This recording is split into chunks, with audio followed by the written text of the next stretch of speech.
Welcome back to విదేశీ యానం. మరి విదేశీ ప్రయాణాలు చేయాలంటే ఎలా? విదేశీ ప్రయాణం చేయాలంటే ఎవరిని సంప్రదించాలి? మరి విదేశీ ప్రయాణాలకు అక్కడ వెళ్ళడం జరిగిన తర్వాత మరి అక్కడ ఎలా ఉంటాయి పరిస్థితులు?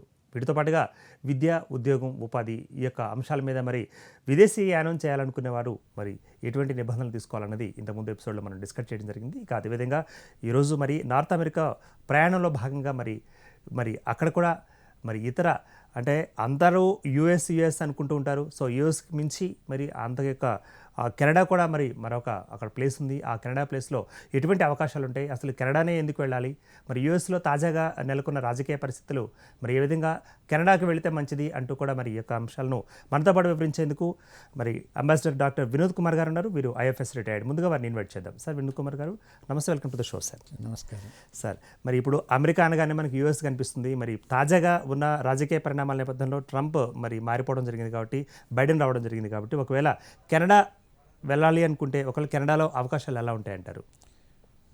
అంటే మీరు అన్నట్టు ఇప్పుడు ట్రంప్ వచ్చిన తర్వాత యుఎస్ స్టడీస్కైనా ఎంప్లాయ్మెంట్కైనా వేరియస్ ఈవెన్ అంటే వ్యాపార రీత్యా అయినా ఇంతకుముందు ఉన్న వెసులుబాటు లేకుండా కొంతవరకు టైటన్ చేయటం మొదలుపెట్టాడు. ఓకే, ఎందుకు అంటే అది ఆయన ఎలక్షనీరింగ్ స్లోగన్తోనే వచ్చాడు కదా, buy American, hire American, America first, అటువంటి స్లోగన్స్, నేషనలిస్టిక్ స్లోగన్స్ ఇచ్చేసి ఎలక్షన్స్లో వచ్చాడు. ఎలక్షన్స్లో వచ్చిన తర్వాత కూడా ఇంప్లిమెంటేషన్ స్టార్ట్ చేశాడు కొంతవరకు. తర్వాత మొన్న ఎలక్షన్స్ ముందు మళ్ళీ సెకండ్ టర్మ్ తప్పకుండా ఎలక్ట్ కావాలని ఎన్నెన్నో అడ్డంకులు పెట్టేశాడు. H1B వీసా మీద, తర్వాత డిపెండెంట్ వీసా మీద, విజిటర్స్, చాలా విషయాలలో కొన్ని పాలసీ చేంజెస్ చేసి ట్రై చేసిండు. అయినా కానీ అక్కడ కంపెనీస్, అక్కడి మన కోర్టులు కూడా కొంతవరకు కొట్టిపడేసినాయి. నువ్వు అనుకున్నట్టు చేయడానికి వీలు లేదు, ఇది మన అంటే అమెరికన్ ఎకానమీకి తర్వాత ప్రోగ్రెస్కు చాలా దెబ్బ పడుతుంది కాబట్టి ఇవన్నీ చేయడానికి వీలు లేదని కొంతవరకు ఆపేశారు. అయితే ఇది ఒక గవర్నమెంట్ పాలసీ కాబట్టి మన బైడెన్ ఎలక్షనీరింగ్లో మొదలుపెట్టాడు, లేదు ఇవన్నీ కరెక్ట్ కాదు, మళ్ళీ నేను వచ్చిన తర్వాత పవర్లోకి వచ్చిన తర్వాత రిస్టోర్ చేస్తాము. ఎందుకంటే అప్పుడు ఒబామా ఉన్నప్పుడు ఈయన బైడెన్ కూడా వైస్ ప్రెసిడెంట్గా ఉన్నాడు కాబట్టి అప్పటి పాలసీస్ మళ్ళీ తీసుకొస్తామని అయితే అన్నాడు. కానీ కొంత టైం పడుతుంది, ఎందుకంటే ఒకటి స్టార్ట్ అయిన తర్వాత మళ్ళీ నార్మల్స్కి రావాలి, వెనక జరిగిన పద్ధతి ప్రకారం రావాలంటే కొంత టైం పడుతుంది. అందువల్ల కొన్ని కూడా మళ్ళీ 100% ఒరిజినల్ స్టేజ్కి పోకపోవచ్చు, కొన్ని మార్పులు చేర్పులు జరుగుతుంటాయి.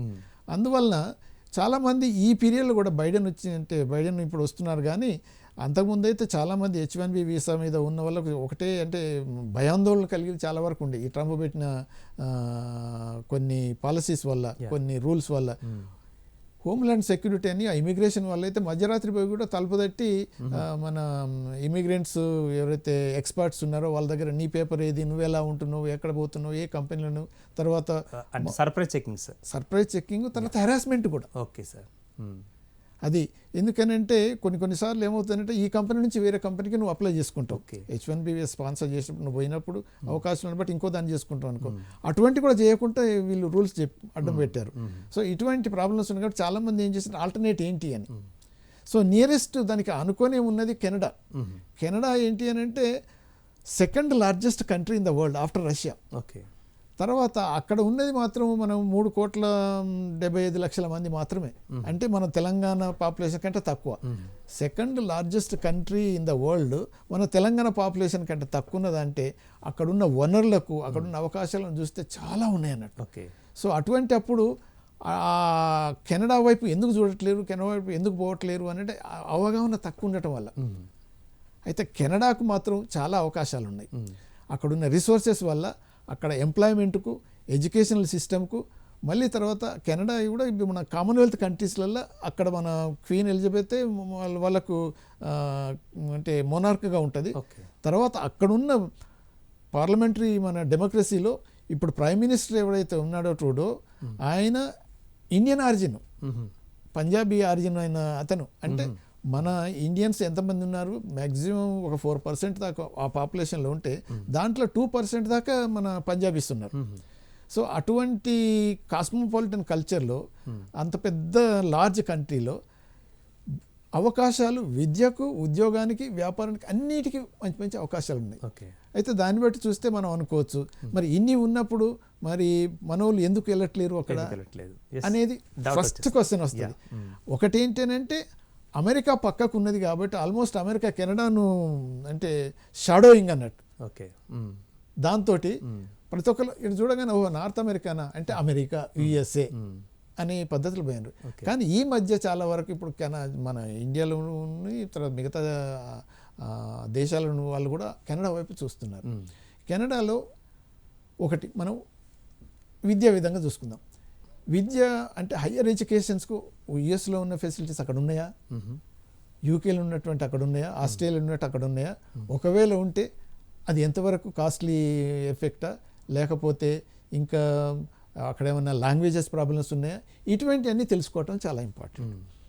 అయితే వరల్డ్ ఫేమస్ యూనివర్సిటీస్ అక్కడ ఉన్నాయి. ఇప్పుడు మెగిల్ అనుకోండి, తర్వాత టొరంటో యూనివర్సిటీ అనుకోండి, తర్వాత ఒటావాలో ఉన్న వరల్డ్ యూనివర్సిటీస్ ఫేమస్ యూనివర్సిటీస్ ఉన్నాయి. రీసెర్చ్ పాయింట్ ఆఫ్ వ్యూ కూడా ఎక్సలెంట్ రీసెర్చ్ ఫెసిలిటీస్ కూడా అక్కడ జరుగుతున్నాయి. తర్వాత ఇంటర్నేషనల్ స్టూడెంట్స్కు మన అమెరికాలో ఉండే వెసులుబాటు కంటే ఇంకా అక్కడ ఎక్కువ వెసులుబాట్లు ఉన్నాయి. కెనడాకి వెళ్ళాలనుకుంటే ఓకే, మనం విద్య గురించి మాట్లాడదాం ముందు, తర్వాత ఉద్యోగం గురించి మాట్లాడదాం. విద్య గురించి పోవాలంటే ఒక 100 యూనివర్సిటీస్ అక్కడ ఉన్నప్పుడు ఒక వరల్డ్లో టాప్ 100లో దాంట్లో ఒక 5-6 యూనివర్సిటీలు అక్కడే ఉన్నాయి. సో ఆ యూనివర్సిటీలో కోర్సెస్ వెరైటీస్ ఉన్నాయి. అంటే ఇంజనీరింగ్ ఉన్నది, ఆర్ట్స్ ఉన్నాయి, సైన్స్ ఉన్నాయి, వేరియస్ అంటే ఆల్ బ్రాంచెస్ ఉన్నాయి అక్కడ. సో అటువంటిప్పుడు ఏం చేసుకోవాలంటే ఎప్పుడైనా ఎవరైనా ఇప్పుడు యుఎస్కు ట్రై చేస్తున్నాం అనుకున్నప్పుడు యుఎస్తో పాటు కూడా ఇక్కడ కూడా పెట్టుకోవడం చాలా ఆప్షన్. తర్వాత ఒక్కొక్కసారి యుఎస్ కంటే దీనికే ప్రయారిటీ ఇచ్చి పర్సూ చేస్తే ఇది చాలా ఉపయోగపడుతుంది. ఎందుకు అని అంటే ఇక్కడ వెళ్ళనీకి యుఎస్లో ఇమిగ్రెంట్, నాన్ ఇమిగ్రెంట్ వీసాలు ఉన్నాయి, ఇక్కడ కూడా అలానే ఉంది, సేమ్ సైజ్ అలానే ఉంటాయి. ఇమిగ్రెంట్గా యుఎస్కి పోవాలంటే చాలా కష్టం. ఓకే. ఇప్పుడు ఆ సిటిజన్షిప్కు 130 సంవత్సరాల తర్వాత టర్న్ వస్తుంది. ఎందుకంటే అక్కడ quota systems, country quota, each కంట్రీకి స్పెసిఫిక్ ఇంత కోటా అంటారు. ఇప్పుడు మనకు 135 కోట్ల 130 దాటిన జనాభాకు తర్వాత ఇప్పుడు మలేషియా లాంటిది అనుకోండి 3 కోట్లు కూడా లేనటువంటి వాళ్ళకి ఎంత కోటా ఉంటుంది, ఎలా ఉంటుంది, మనకు అంతే ఉంటుంటుంది. ఓకే. సో అటువంటిప్పుడు మన టర్న్ ఎప్పుడు వస్తుంది సిటిజన్షిప్ రానికి? అందుకని లక్షల అప్లికేషన్స్, ఇండియన్స్ అప్లికేషన్స్ అని పెండింగ్లో ఉన్నాయి. ఇక్కడ అలా కాదు, ఏ కోట ఏం లేదు, మెరిట్ని బట్టి వాళ్ళు ఇమీడియట్గా అలో చేస్తారు. బట్ చాలా మందికి మరి కెనడా గురించి ఉన్న ఆఫర్స్ గురించి, మరి విద్యా విధానంలో అక్కడ ఎట్లాంటి ప్రమాణాలు ఉన్నాయన్న విషయాన్ని చాలా మందికి తెలియలేకపోతుంది, అంటే తెలుసుకోలేకపోతున్నారు. ఎందువల్ల అంటారు? ఒకవేళ ఇప్పుడు అదే కదా, నార్త్ అమెరికా అనేసరికి అమెరికా అయిపోతుంది, కానీ ఇది part of north America. So దాంతో కూడా అంటే మొన్నటి వరకు కూడా ఏమైంది అంటే ఈ కెనడా అంతా అమెరికన్ షాడోలో ఉన్నదని చెప్పాను కదా.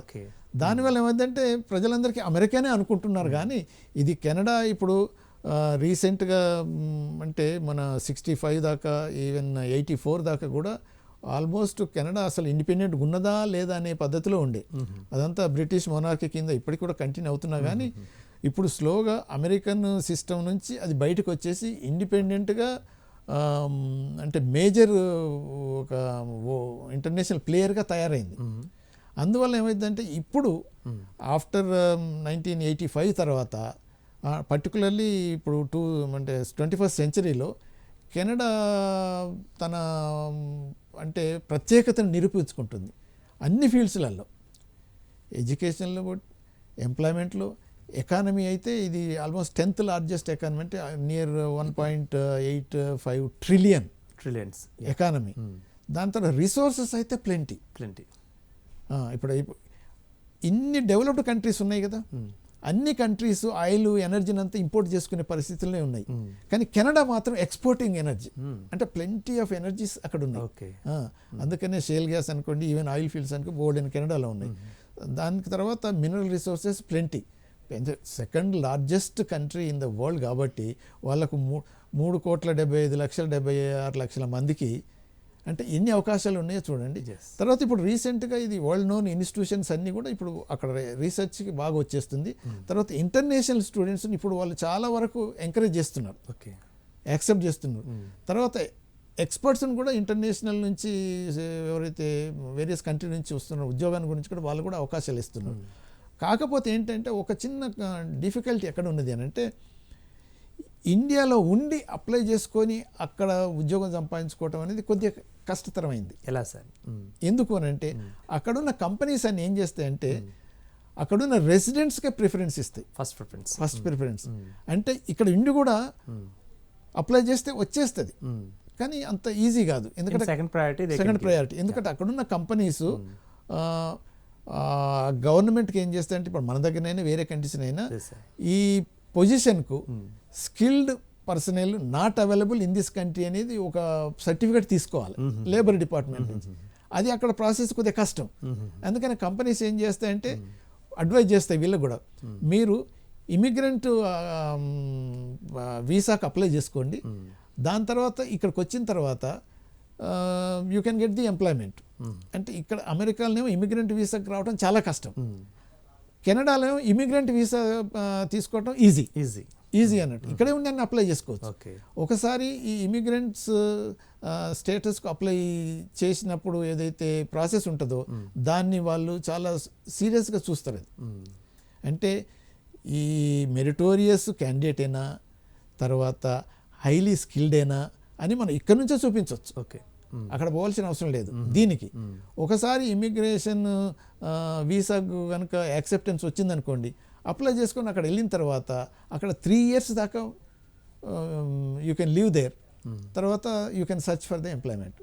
సో అటువంటి వీసానే వాళ్ళు ప్రిఫర్ చేస్తారు. అంటే ఇప్పుడు మీరు చెప్తున్నట్టుగా మరి ఇమిగ్రేషన్ వీసా ఒకవేళ యూఎస్కి తీసుకుంటే అక్కడ ప్రయత్నం ఎలా ఉంటుందంటారు? అదే 3 ఏళ్ళు పడుతుంది అన్నారు కదా సార్. ఒకవేళ 3 ఏళ్ళు పట్టేది 3 ఏళ్ళు ఉండవలసి ఉంటుంది. ఇప్పుడు 1 year పడుతుంటుంది, 8 to 10 months ఈజీగా పడుతుంటుంది. సో ఇక్కడ యూఎస్లోనైతే ఇమిగ్రేషన్ వీసా చాలా కష్టం. ట్రంప్ వచ్చిన తర్వాత ఇంపాసిబుల్ నవ్వు. ఈవెన్ H1B వీసా కంపెనీస్ పంపించడానికే ఎంతో కష్టం అవుతుంది. నువ్వు ఇమిగ్రేషన్ వీసా పెట్టుకున్నావు అని అంటే ఎవరో నీకు అంటే క్లోజ్ ఫ్యామిలీ రిలేషన్ అంటే హస్బెండ్ వైఫ్ తర్వాత ఫాదర్ మదర్ వాళ్ళు స్పాన్సర్ చేస్తేనే వాళ్ళంత డిలే అవుతుంది. కానీ ఇక్కడ మాత్రం కంపెనీస్ అక్కడ ఉద్యోగం చేసుకోవాలంటే ఎవరైనా అప్లై చేసుకోవచ్చు. ఇది ఈజీ. అందుకని చాలామంది ఇమిగ్రేషన్కు కెనడాకు ఈ మధ్య స్టార్ట్ చేశారు, చాలామంది వెళ్తున్నారు. నేను ఢిల్లీలో ఉన్నప్పుడు కూడా చాలామంది అప్లై చేసినప్పుడు ఒకరిద్దరికి అవసరం వచ్చినప్పుడు ఇంటర్వ్యూని ఏదో చెప్పాల్సి వచ్చింది. అయితే వాళ్ళు ఏమన్నారంటే ఇది సార్ ఇది ఒక ప్రాసెస్ ఉంటుంది, ఇక్కడ మాత్రం మేము ఎంబసీ ఉన్నాం కానీ మేమేమి చేయలేము, అక్కడ ఒట్టావాలోనే అక్కడ కెనడాలోనే ఇదంతా ఇమిగ్రేషన్ డిపార్ట్మెంట్ వాళ్ళు డిసైడ్ చేస్తారు, అందుకనే ఇంటర్వ్యూ అయ్యే ప్రసక్తి లేదని చెప్పడం జరిగితే వాళ్ళకి మేము కన్వే చేయాల్సి వస్తుంది మినిస్ట్రీ నుంచి. సో అంటే ఇప్పుడు ఇమిగ్రేషన్ వీసా అనేది ఈజీ కెనడాకు. దానికి ఎలా ఉండాలని అంటే అదే ఇప్పుడు నువ్వు మెరిటోరియస్ క్యాండిడేట్ అయ్యుంటే, నీ దగ్గర స్కిల్స్ ఉండి ఉంటే, తర్వాత ఇక్కడ ఆల్రెడీ ఎంప్లాయ్మెంట్ కనుక చేస్తున్నప్పుడు వీళ్ళు అప్లై చేసుకున్నప్పుడు వీళ్ళ రెఫరెన్స్ కూడా ఇచ్చినట్టయితే వాళ్ళు రీచెక్ చేస్తారు.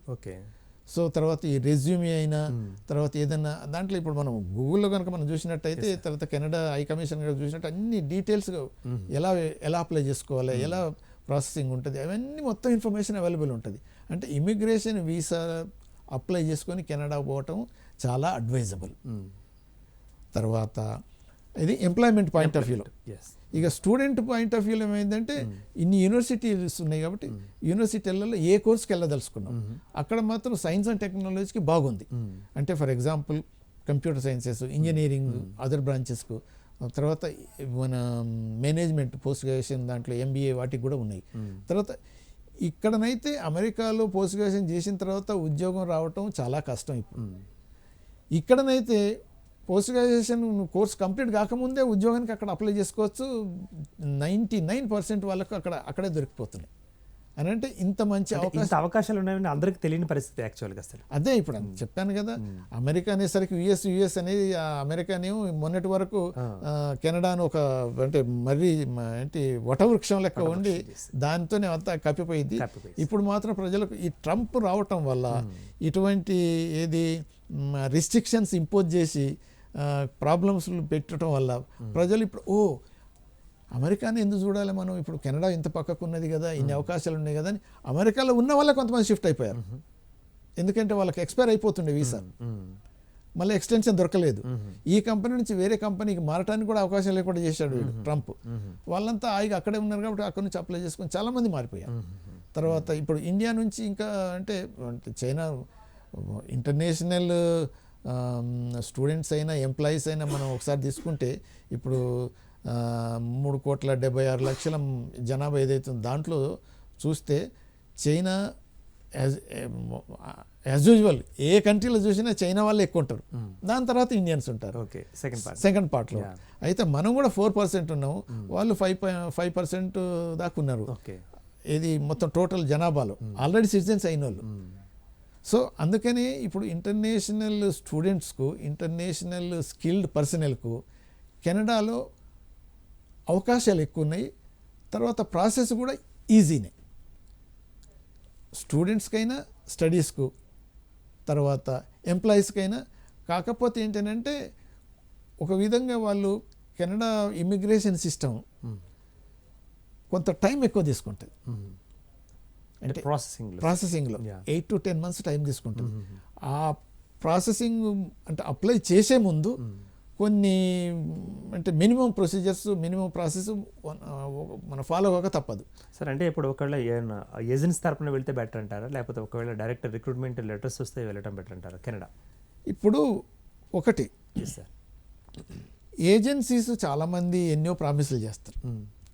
మీకు ఇది చేస్తున్నాం, అది చేస్తాం, ఈ పీరియడ్ ఇంత వస్తుంది, ఇవన్నీ అది కొంతవరకు మనం పాసిబుల్ అయితే అవాయిడ్ చేసుకోవాలి.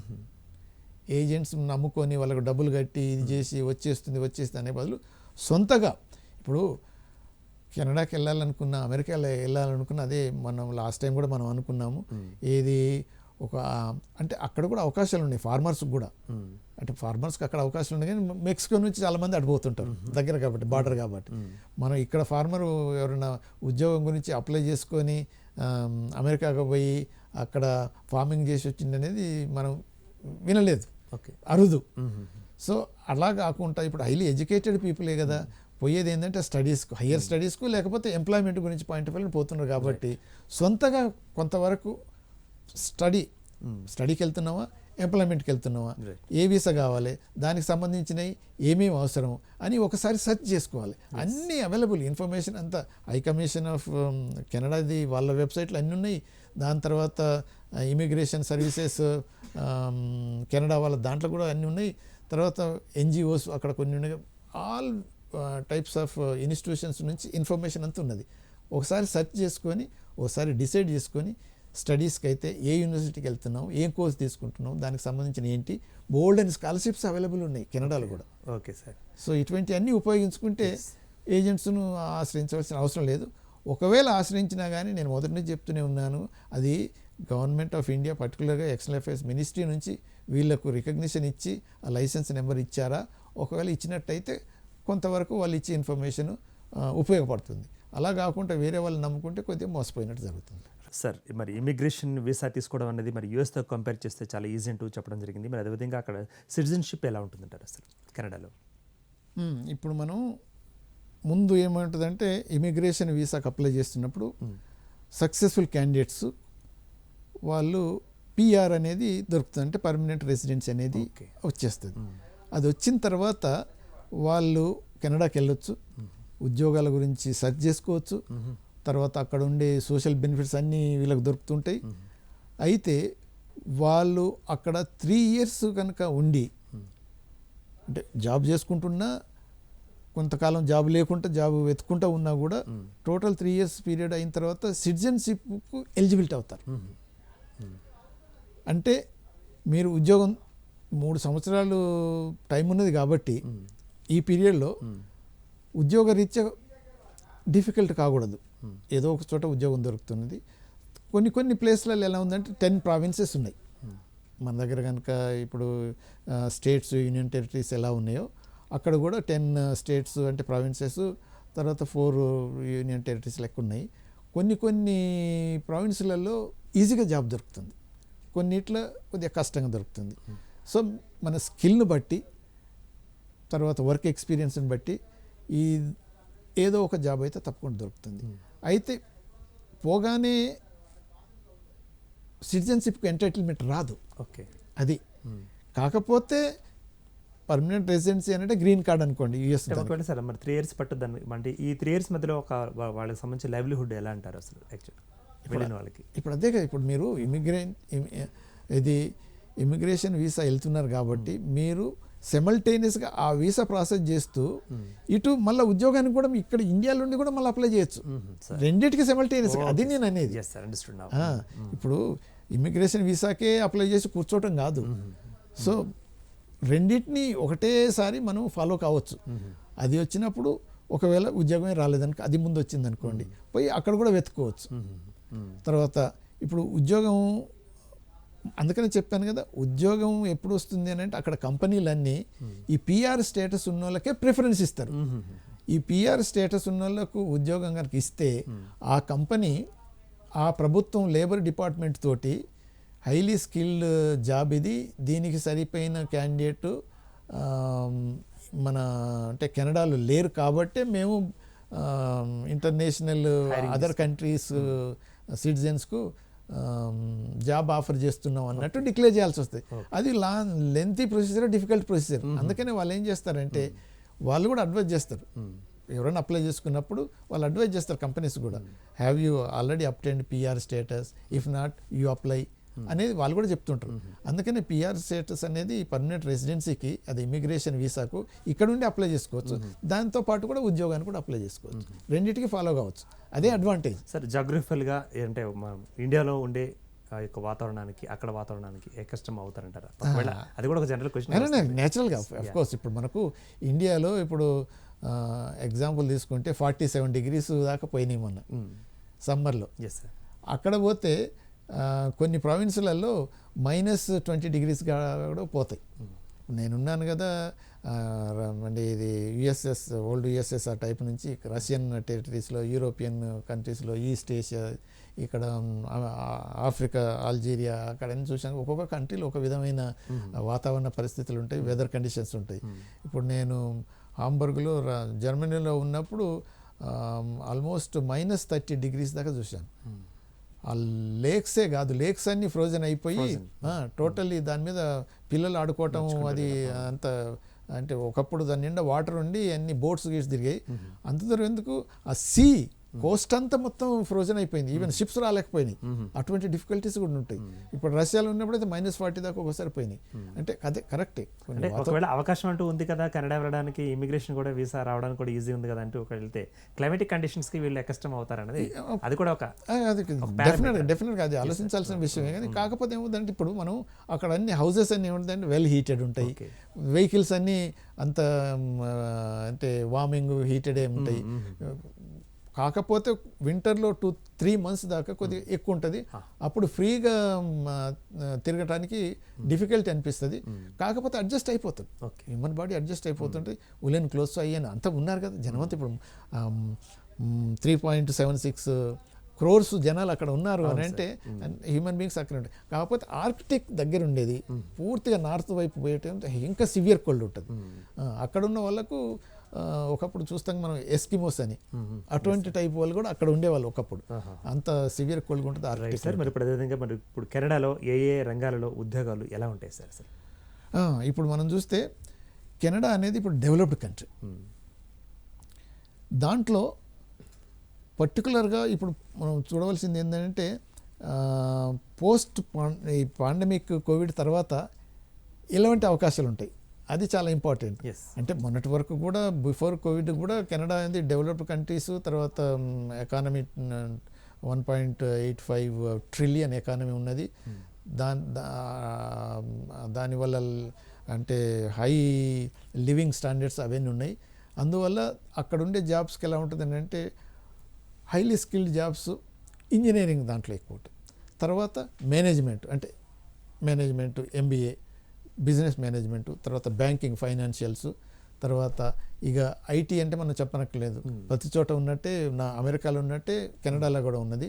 సాఫ్ట్వేర్ ఇంజనీర్స్కు బాగున్నది. తర్వాత ఇక కన్స్ట్రక్షన్ ఇండస్ట్రీస్కు మంచి అవకాశాలు ఉన్నాయి అక్కడ. తర్వాత ఆయిల్ అండ్ గ్యాస్ డ్రిల్లింగ్ అయితే బోల్డ్ అంతా అక్కడ వాళ్ళు ఎక్స్పోర్ట్ చేస్తున్నారు కాబట్టి, అదే డెవలప్డ్ కంట్రీస్లలో Canada is the number 1 to export. వాళ్ళు ఎప్పుడు ఇంపోర్ట్ చేసుకునేది కాదు, వాళ్ళకి సర్ప్లస్ ఉన్నది. సో అంటే మినరల్ సంబంధించిన అంటే ఆయిల్ సెక్టర్, డ్రిల్లింగ్, ఎనర్జీ సెక్టర్లో కూడా బాగున్నది. తర్వాత ఇన్ఫ్రాస్ట్రక్చర్ డెవలప్మెంట్స్ కూడా బోల్డ్ అని ఉన్నాయి. అన్నిటికన్నా ముఖ్యం మనకు హెల్త్ అండ్ ఫార్మస్యూటికల్స్లో హెల్త్ కేర్ చాలా ఇంపార్టెంట్. ఎడ్యుకేషన్ అండ్ హెల్త్ కేర్లో అక్కడ చాలా అవకాశాలు ఉన్నాయి. ఎందుకు అని అంటే ఇక కోవిడ్ ఎఫెక్ట్ ఎవ్రీ కంట్రీలో పడ్డది కాబట్టి అమెరికాలో చూస్తున్నాం ఎంతో ఉన్నది. అమెరికాకు కంపేర్ చేస్తే కెనడా అంటే చాలా ఫార్ బెటర్. ఇన్ని అంటే చికాగోలో చూసాము, తర్వాత న్యూయార్క్లో చూసాం, హాస్పిటల్స్ అన్నీ ఫుల్ అయిపోయి పేషెంట్స్ని ఎక్కడ పెట్టాలో లేని స్టేజ్లో 1000 మంది చచ్చిపోతున్న స్టేజ్ ఉండే. అదే కంపేర్ చేస్తే కెనడాలో అలా లేదు. అందుకని హెల్త్ కేర్లో డాక్టర్స్కైనా, నర్సెస్కైనా, మళ్ళీ తర్వాత మెడికల్ టెక్నికల్స్ స్కిల్ ఉన్న వాళ్ళకైనా మంచి అవకాశం ఉన్నది అక్కడ. అని అంటే ఫస్ట్ థింగ్ ఏముంటుంది మనకు చూడబోతే ఇప్పుడు మేనేజ్మెంట్ ఎంబీఏ వాళ్ళకు ఉన్నది, ఇంజనీర్స్కి ఉన్నది, సాఫ్ట్వేర్ ఇంజనీర్స్ పర్టికులర్లీ, తర్వాత మెకానికల్ ఇంజనీర్స్కి ఉన్నది. దాని తర్వాత ఇప్పుడు మన హెల్త్ కేర్ ఇప్పుడు పోస్ట్ పాండమిక్ ఎక్కువ అవుతున్నది. దాని తర్వాత టీచింగ్లో కూడా మంచి మంచి అవకాశాలు ఉన్నాయి. ఇక మిగతా అంటే ఇప్పుడు ఆటో ఇండస్ట్రీ దాన్ని కూడా అంటే నోన్ కంపెనీస్ కూడా ఉన్నాయి అక్కడ, ఆటోమొబైల్ ఇండస్ట్రీస్ కూడా. తర్వాత ఇక ఎనర్జీ సెక్టర్ అయితే చెప్పాము, గోల్డెన్ అవకాశాలు ఉన్నాయి. ఇక ఎడ్యుకేషన్లో కూడా, ఎడ్యుకేషన్లో తర్వాత రీసెర్చ్కి చాలా ప్రిఫరెన్స్ ఇస్తున్నారు వాళ్ళు. పోస్ట్ డాక్టర్ అంటే పోస్ట్ గ్రాడ్యుయేషన్ చేసిన తర్వాత పిహెచ్డీస్ అయిన చేసిన తర్వాత వాళ్ళందరినీ అక్కడే అబ్జర్వ్ చేసుకుంటున్నారు. అదే అమెరికాలో చూస్తే పిహెచ్డీస్ చేసి మెరిటోరియస్ ఉన్న వాళ్ళు కూడా జాబ్ లేక కొంతమంది అయితే ఏడ్చుకుంటే వెళ్ళిపోయారు. అయ్యో మేము ఇక్కడ ఉండి ఏదో సాధిద్దాం అనుకున్నాం, అయినా కానీ మాకు అవకాశం ఇవ్వట్లేదు. పర్టికులర్గా ట్రంప్ వచ్చిన తర్వాత ఏమైందంటే అదే hire American policy, buy American policy పెట్టాడు కాబట్టి మంచి మంచి అంటే హైలీ స్కిల్డ్ రీసెర్చ్ ఫెలోస్ కూడా ఉద్యోగాలు దొరకక వాళ్ళకి ఎక్స్టెన్షన్స్ లేక, అంటే ఇప్పుడు రీసెర్చ్ కంప్లీట్ కాకుండా కానీ కోర్స్ ఉంటుంది, ఒక 3 years కోర్స్ మీద చూస్తున్నా అయిపోయిన తర్వాత వాళ్ళు వెళ్ళిపోవాలి. ఇక్కడ అలా కాదు. అదే మన కెనడాలోనైతే ఇప్పుడు మనకు 2 years కోర్స్ ఉంది పోస్ట్ గ్రాడ్యుయేషన్ చేసిన తర్వాత 90 days 3 months టైం ఇస్తారు. 3 months లోపల నువ్వు you can search for a job or you can search for research fellowship. ఇటువంటి అవకాశం ఉంది కాబట్టి కెనడాకి వెళ్ళిపోయిన వాళ్ళు తిరిగి రావటం అనేది ఎక్కడ వేరే కంట్రీస్ పోవటం అనేది జరగలేదు. అంటే ఇప్పుడు మన దేశంలో, మన రాష్ట్రంలో కూడా ఒకసారి యూనివర్సిటీలో చేరిన తర్వాత అక్కడే పిహెచ్డీలు అక్కడక్కడే చేస్తూ అక్కడే ఉంటారు, జాబ్ వచ్చినప్పుడు బయటకు వస్తారన్న చందాన ఇప్పుడు కెనడా కూడా అలా మారిందంటారు. అంటే అవకాశాల విషయంలో అవకాశాలు ఇక్కడంటే ఇక మనం యూనివర్సిటీలో జాయిన్ అయితే ఇక హాస్టల్లో ఉన్న వాళ్ళు అయితే ఒక 10 ఏళ్ల నుంచి వాళ్ళు అసలు వెకేట్ చేయటే కాదు, ఏదో ఒకటి తిరుగుతూనే ఉంటుంది. కానీ అక్కడ అలా కాదు కదా, you will get a job. So ఇప్పుడు నువ్వు $100,000 జాబ్ వచ్చినప్పుడు నువ్వు అదే ఇన్స్టిట్యూట్లో ఉండి అదే హాస్టల్లో ఉండి కంటిన్యూ కావు కదా. అందుకని నేచురల్గా అక్కడ అవకాశాలు ఏంటంటే 3 years ఇమిగ్రేషన్ వీసా దొరకగానే 3 years వెళ్తావు అక్కడ. దాని తర్వాత కంపెనీలో జాయిన్ అవుతావు, ఉద్యోగం ఎలాగో వస్తుంది. ఉద్యోగం రాకపోయినా కానీ ఈ 3 yearsలో all facilities available, social benefits వచ్చేస్తాయి. హెల్త్ కేర్ వాళ్ళే చూసుకుంటారు, తర్వాత మెయింటెనెన్స్ కూడా వాళ్ళు they pay minimum whatever amount కూడా. తర్వాత ఎడ్యుకేషన్ చేయాలనుకుంటే అన్ని పబ్లిక్ ఇన్స్టిట్యూషన్స్ ఎక్కువ ఉంటాయి అక్కడ, ఇమిగ్రేషన్ పిఆర్ వచ్చిన వాళ్ళకు ఇవన్నీ ఫెసిలిటీస్ ఉంటాయి కాబట్టి బర్డెన్ అనిపించదు. దాని తర్వాత వితిన్ 3 yearsలో నీకు మంచి అవకాశం వచ్చేస్తుంది. దాని తర్వాత సిటిజన్షిప్కే నువ్వు అప్లై చేసుకోవచ్చు. ఈ ఇమిగ్రేషన్ పిఆర్ స్టేటస్ తీసుకొని పోయిన వాళ్ళు 99.9% వాళ్ళు అంతా సిటిజన్స్ అయిపోయారు. అక్కడ ఏమన్నా నెగటివిటీ వచ్చి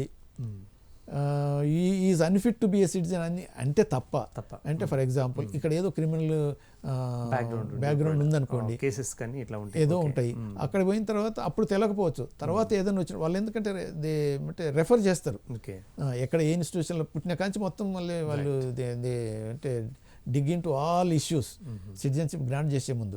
అప్పుడు ఏదైనా వచ్చినప్పుడు ఈజ్ నాట్ ఫిట్ అన్నప్పుడు అప్పుడు రిజెక్ట్ చేస్తారు. అది రేర్ కేసెస్.